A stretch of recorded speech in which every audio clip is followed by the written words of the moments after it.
જો પીડું પીડું હાલે હે ને આ હીરાભાઈ એમ છે કે આ બંધ કર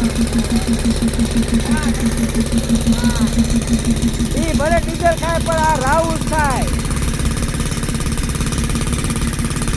1 કલાકથી હાલે હે જો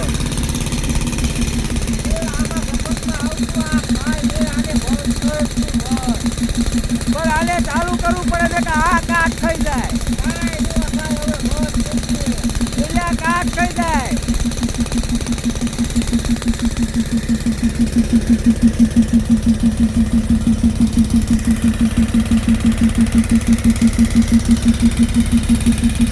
એક કલાકથી હાલે હજી આપણે આને 1 કલાક હાંકવાનું છે